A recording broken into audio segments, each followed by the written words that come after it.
फक्त social media मिशा आणि स्वतःच्या वडील भावाला इतका मारला की संजोबांच्या घराच्या बाहेर रात्रभर बोंबलत होता. अहो हे बोलत नाहीत, मी बोलतो. जमिनी दिल्या ट्रस्टला या शिवाजीराजांनी दिल्या आणि हा बळकावतोय आणि तुम्ही ऐकून नाही. नावाने दिलेत गावाकडं, मला माहिती आहे गावाकडं असा शहर आहे बाळासाहेब शिवाजीराजांचं साईज सांगायचं. माझ्या आजोबांचं संस्थान जेव्हा विलीन झालं तेव्हा आमच्या घरात 37,000 एकर जमीन होती. किती? आणि त्यातली सगळी कुळाची होती. एक जमीन आम्ही कधी घेतलेली नाही परत. आणि यांच्याकडे काय होतं ना आता कुठपर्यंत गेले. मी आलो नाही तरी नाईक बोंबवाडी तुम्ही एक लक्षात घ्या, माझ्या नावात नाईक आहे. ही वाडी मला बोंबलून देणार नाही कधी. असलं घर आहे आमचं. ते नाईक बोंबवाडी त्यांच्या नादाला लागलं तर बोंबलायलाच लागणार. ते काय आमच्यातले नाहीत. आमच्या घरात आणि त्यांचा काडीचा संबंध नाही. 2 पिढ्यापूर्वी संबंध संपलेला आहे. त्यांचे वडील एक वेळ परवडले. हिंदूराव दिलदार माणूस होता. हे खतरुडे पूर्ण खतरुडे. एक सांगू, त्यांच्या आत्यांची सगळी कामं मी केलेली आहेत. खासदार कुठं होता. हिंदूराव आजारी पडला, नागपूरला आला. दीपकरावच्या घरी रूममध्ये 4 वाजता उगवले, हार्ट अटॅक. 6 वाजता मला फोन. तिथनं आम्ही हलवला. विचारा ना, खाजगी रुग्णालयात नेला. खासदार आले आठवड्याने. एवढी बापाची काळजी. आणि हे बापाचं स्वप्न पूर्ण करायला निघाले. अहो ह्या माणसाबद्दल किती बोललं. तुमच्याकडे रूमवर गेला होता तो. सकाळी 4ला आला संजोबा. मी सांगतो तुम्हाला, मला माहिती आहे ना. दीपकरावांचाच फोन आला होता मला. हिंदूराव आलाय आणि त्याला हार्ट अटॅक आलाय म्हणून. आता काय बोलू बाळासाहेब तुम्हाला. हे आले 8 दिवसांनीच. आम्हीच आपलं सगळं केलं का तर भाऊकी काय करायचं का. त्यांना कशाची लाज नाही बा. आपल्याला जनाची नाही तर मानाची तरी दिली. आपल्याला संस्कार काहीतरी दिलेत. आणि अशा माणसाला तुम्ही खासदार म्हणून निवडून देताय. तुम्ही धन्य आहात. अहो ते माळशिरसच्या लोकांना कळत नव्हतं. आता कळलं त्यांना. आता कळलं काय विषय ते कळलं सोलापूरमध्ये. आणि आपल्याकडे जेवढा विरोध आहे ना त्याच्या 7 पटीने विरोध तिथे. फक्त सोशल मीडिया मिशा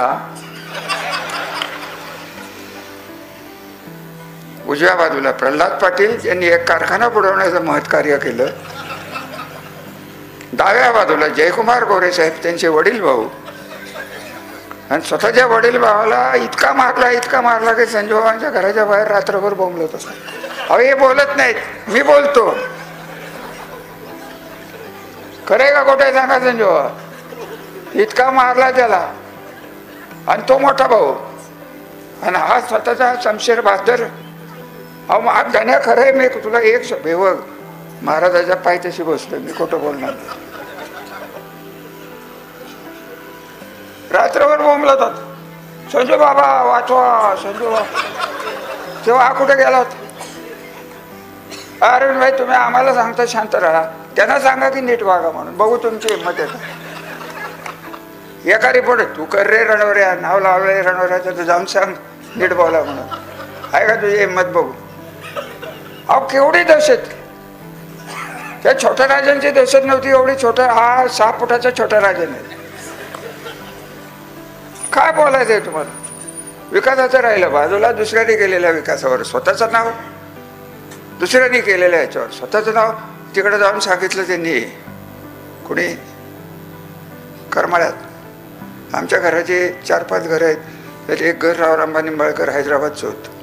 तिने काय सांगितलं तिथं माहिती आहे का. रावराम निंबाळकरांची करमाळा ही त्यांची जहागिरी होती. त्याच्या वंशज मीच आहे. हा रावरामा झाला. आता काय बोलल हा माणूस. 1 मिनिट जरी खरं बोलला ना तरी मी त्याचा विरोध सोडून देईन. शक्य नाही साहेब. मला अनुभव आलेला दिसतोय उपसरपंच. MIDC व्हायला आमचा काय विरोध असायचा? कारण यांनी उत्तर कोरेगावमध्ये होणारी MIDC त्या गोरेजच्या नादाने तिकडे पळवली का? तर म्हणे तिकडे विरोध आहे. आणि तिथं काय विरोध आहेत? तुम्ही तर बघताय, तीच लोक तुमची वाट बघतात कधी तुमची केस स्टँड होत. बरोबर आहे की नाही हो? ह्या सगळ्या भानगडी चालल्यात. हे दुक्कल जे आहे ना, कुठल्या ग्रहाने जन्मला आली आहे ते काय कळत नाही बघ. आणि हे विष आहे. अमृत नको आपल्याला. साधं नारळाचं पाणी मिळालं तरी आपण सुखी राहणारी माणसं. ट्रस्टीजी म्हणजे ट्रस्ट तोच आणणार आहे. मग ट्रस्ट काय तातमगिरी महाराजावर भक्ती होती म्हणून घेतले होय? त्याला तातमगिरी महाराज माहिती तरी होते का? ते जयकुमारने त्याला सांगितलं, घातलं डोक्यात, केल्या सह्या, झालं ट्रस्टी चेंज रिपोर्ट आली. महाराज झालंय की नाही एवढं सांगा. त्याच्यातलं काय खोटं बोलतोय मी? तुम्ही तर भोगताय. 160 एकर फुकट दिली, चॅरिटी कमिशनर फुकट देऊन देईल का? ट्रस्टीची जमीन आहे ती, त्यांच्या काय मालकीची जमीन आहे. आम्ही ट्रस्ट चालवतो. 13,000 एकराचा ट्रस्टचा चेअरमन मी आहेत, प्रेसिडेंट नाईक निंबाळकर देवस्थान ट्रस्टचा. जावली कोणाची? राजाळ कोणाचे? श्रीरामाचं मंदिर, दत्त मंदिर हे कोणाचे? त्याच्या काही जमिनी बेड्याकडे गेल्या जात नाही. यांना सरळ वागताच येत नाही हो. सरळ वागताच येत नाही. सगळं दुसऱ्याच. तुझ्या खिशात काय आहे ते माझं आहे, ही भावना ज्या माणसाची, त्याला तर परत तुम्ही जर तिकडं पाठवला दिल्लीला, आणि ते प्रेमाने नाही विश्वासाने त्याने काम केलं असतं, तर मी पहिला बोललो असतो की त्याला द्या, तरुण आहे, काम चांगलं करतोय, काम राहिलं बाजूला. आप स्वतःच्या बुडलेल्या कारखान्याला कर्ज कसं मिळेल ह्याच्यात 3-3.5 वर्ष वाया घालवली. बाकीचं काही केलेलं नाही. तुमच्यापैकी किती लोकांचे ऊस तिकडे गेलेत मला माहीत नाही. आणि जर हाऊस असली तर देऊन बघा ऊस फक्त काय होतं ते. तिथे एक स्वागत काशीद नावाची महान व्यक्ती राहते. कुठं? कुळकीत. त्याचं नाव स्वागत. तो स्वागत करतो 13 नंबर खोलीत. कुठं? तुम्ही घ्या एखादी खोली करा, आमच्या दोघांचे तरी डोक्याचे ताप वाचतील. अहो काय येण्याचा बाजार सगळं काय किती त्याचे असं आहे. रणजित पुराणाविषयी मी तुम्हाला आता इलेक्शन नंतरच बोलणार आहे. मी त्यांना एकच सांगतो की शहाणा उमेदवार इलेक्शनला जेव्हा उभा राहतो तेव्हा आपल्या हातनं चुका झाल्या असतील तर आपण त्या माणसाला जाऊन बाबा माझं चुकलं म्हणायची क्षमता लागते, उदात्तीकरण लागतं. ते यांनी खोड्या काढायचंच ठरवलेलं आहे. खोड्याच काढायच्या असतील तर आम्हाला काय घेणं देणं नाही. आम्ही काय हिंदुत्वाच्या विरुद्ध नाही, आम्ही कुठल्या जाती धर्माच्या विरुद्ध नाही. आमच्या लोकांना त्रास होणार असेल तर आम्ही तुम्हाला 100% विरोध करू. ही काळ्या तगडावरची रेग आहे. त्याला संजय बाबांना खासदार व्हायला लागलं तरी त्याला पाहिजे ह्याला याची लायकी दाखवायलाच पाहिजे. त्याला म्हणा तू तरी सुधर, अरे आम्हाला तरी बिघडव, एक काहीतरी कर. आम्हाला बिघडव, आम्ही बिघडतो, कटकट नको.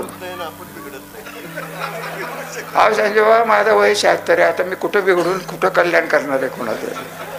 केस काळे गेलेत म्हणून तुम्हाला दिसत नाही ते तरी डोंगराच्या इकडनं कॅनॉल. अरे पण तिकडची लेवल काय आहे त्याच्यावर तुमची लेवल येणार ना, त्यात नाही मार्ग निघेल ना. थांबा जर 0.92 TMCचा उल्लेख खासदार आमदारांनी केला, हे कोणाचं डोकं? नीरा देवघरचं पाणी 0.92 TMC कसं काढलं हे माझ्या जीवाला एकट्याला माहिती आहे.